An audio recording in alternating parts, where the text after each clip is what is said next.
What is up, guys? Welcome to the top 10 Arrowverse Moments of the week, week 15. Technically, this is the 16th week with episodes from the Arrowverse, but last week had only Legends of Tomorrow and nothing else, so I didn't make a video or a top 10 Moments of the week video last week, which is why even though this is the 16th week, it's still week 15. This week included Legends of Tomorrow Season 3, Episode 12, titled Curse of the Earth Totem, Black Lightning Season 1, Episode 6, titled 3 Sevens, The Book of Thunder, which is a stupid title. It should have stayed at its old title, which was Vengeance. That would have been so much better. I hate these book things.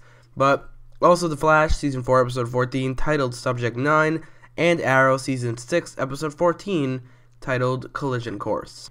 This week wasn't that great in terms of quality, so not all the moments on the list were that great. The lower ones, probably from like 10 to 4, are just good. But the higher ones are definitely pretty great. It's just that this week wasn't that great in terms of quality. But with that in mind, let's go over the top 10 Arrowverse Moments of the week, week 15. Number 10 is Curtis hacks Diggle's chip in order to locate him on Arrow. Like I said, the lower moments on this list aren't great, but they are good moments, and this is one of them. The moment made Diggle's tremor or his nerve damage have a little tiny bit more significance and consequence than it did before, because Curtis's miracle chip just healing his nerve damage was so convenient and unbelievable, similar to how Felicity's chip, which fixed her broken back, which also in season 5 they had this one episode where that was disabled, so it wasn't a miracle chip for at least that episode. For at least this episode, it made the chip less of a miracle chip, and his nerve damage have slightly more significance and consequence, because up until now, it had really no consequence. There was one consequence, and that is that he was Green Arrow for a couple of episodes, which obviously sucked. So that was really the only consequence of his nerve damage, and really the only consequence of the Lian explosion.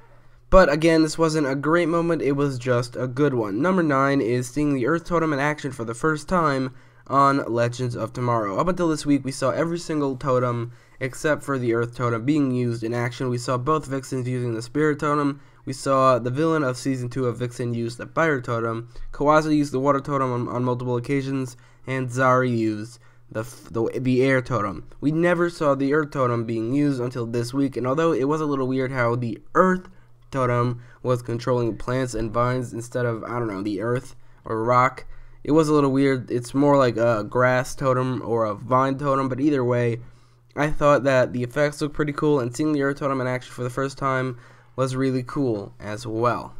Number 8 is the Black Lightning vs. Thunder, or yet to be called Thunder, fight scene on Black Lightning. Really not much to add here, just thought it was a cool fight. It was well choreographed, the effects were pretty good. It had a little bit of emotional weight to it since they were father and daughter, although just a tiny little bit emotional weight because neither of them knew the other were their father and daughter until after or right after the fight. And it wasn't the most amazing fight scene ever, but because this week wasn't that great, it gets a spot on the list because it's better than most everything from this week, or at least better than number 9, 10, and everything else, the moments at least. It wasn't amazing or anything, but it was still pretty good. Number 7 is the reveal that DeVoe's lair is in a pocket dimension. This is something I've been wondering about for a while, ever since we saw DeVoe for the first time, or at least ever since the main characters went into his house and found nothing. It was really confusing to me how he can hide his lair in his house or under his house or whatever. But with the reveal that it's a pocket dimension, it's both an interesting concept and it answered my question of how DeVoe hides his lair. It's a pretty cool effect they use to showcase it, and the concept is really interesting, which is why it's on the list. Number 6 is another reference to the Arrowverse on Black Lightning. During this episode of Episode 6, Lady Eve called Anissa a metahuman. Although she doesn't know it's Anissa, she just calls her a metahuman. That's who she is. She's a metahuman. This is a minor reference because it doesn't specifically mean that the show is in the Arrowverse. It may just mean it's in its own universe, or it's in some DC universe where metahumans exist, like most of the universes they exist. But this reference, coupled with the Supergirl reference, coupled with the reference towards other cities having superheroes with superpowers, coupled with the fact that Black Lightning is a DC show on the CW, it's pretty evident that this show is in the Arrowverse, whether the showrunners behind the show say it is or not. It's probably going to be next year or next season, so this reference towards metahumans may be more significant than expected, even though they're just saying metahumans, which is a term not specific to the Arrowverse but to the DC universe. Coupled with everything I just mentioned, it's pretty evident that it is. Number 5 is Barry becomes a private investigator on The Flash. Ever since Season 1 ended, we haven't seen much of Barry as a forensic scientist in the CCPD, so his departure, or at least his suspension, in his indefinite suspension from the police force, may be a good thing, and him joining Ralph to become a private investigator may be good as well. It may lead to an interesting and entertaining storyline and some funny moments from Ralph and Barry's interactions, as well as entertaining, like I just said, because their interactions so far have been really entertaining and also pretty well acted by both actors. I don't know why, but these two actors really bring out their well acted scenes from each other, so this is definitely more of a positive thing than a negative, and I'm actually pretty excited to see where this goes. Number 4 is Black Siren becomes Laura Lance on Arrow. This moment furthers the Black Siren redemption arc that has been set up so much in the past couple episodes and was hinted at, or at least I think it was told to us that we are probably going to get one by the showrunner, one of the showrunners, and this episode especially hinted towards it. Black Siren becoming Laura Lance, or rather taking over Laura's life, Laura Earth 1 that is, saying that she was kidnapped 2 years ago and escaped instead of dying.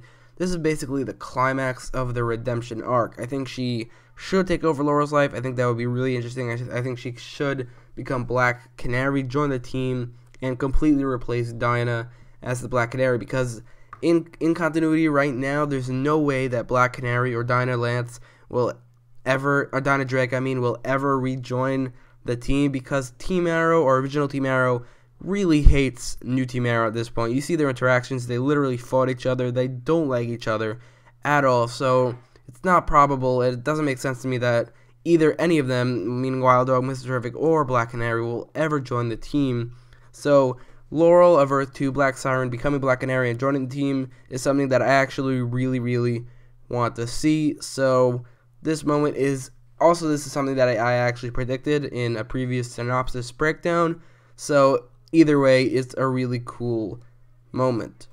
Number 3 is Wally decides to join Rip Hunter and join the Legends on Legends of Tomorrow. After a whole episode of Wally and Rip partying, Wally finally agreed to join Rip Hunter and join the Legends, which he will join them in the next episode, which that's something that I have been wanting for a while, ever since episode 9 came out, episode 8 and 9 came out, and Firestorm, both halves of Firestorm left. Wally joined the team has been speculated and was confirmed a couple of weeks ago, but ever since those two left, it's been something that a lot of people have wanted. I've made a video about who I think should replace Firestorm, and number 2 was Wally, spoiler alert, so that's something I've been wanting for a while as well, a while meaning like 3 months, but either way, all this speculation and confirmation coming to a head in this moment, Wally deciding to join Rip Hunter and join the Legends is really cool. Number 2 is the argument between original Team Arrow and new Team Arrow on Arrow. This would have been number 1 if not for that one tiny moment where Felicity really cut the tension in half by making a dumb joke, but the rest of the argument actually had a lot of tension to it. The opposing sides between Oliver and new Team Arrow was intense. Really, Diggle and Felicity did not need to be there. It was just Oliver versus new Team Arrow. First of all, that is a pretty fair fight, even though Oliver has the advantage. But the opposing figures between them is really all you need. Oliver versus new Team Arrow. That's all you need. And the best part was when Renee confronted Oliver and pulled him back, and even though I didn't know that the reason he was doing that is to put on a tracker, but either way, it was a really intense scene, and I just wish that Felicity either wasn't there or didn't crack a joke, and along with Diggle, he didn't need to be there but Felicity specifically being there really cut the tension in half, preventing it from being the number 1 moment on the list. Number 1 is Rip and Wally singing Careless Whisper on Legends of Tomorrow. This scene was just so much fun. That's really all there is to it. It was so much fun. The Rip and / Wally side story in general was a ton of fun and saved the episode from being pretty mediocre, but this scene was the best of the bunch. Nothing else to add to that, except for the fact that, I mean, Rip and Wally were pretty good singers in this scene. I just really like the scene because it is so much fun. Anyway, let me know which moment was your favorite in the comments down below, and don't forget to like, share, and subscribe if you like this video. Thanks for watching.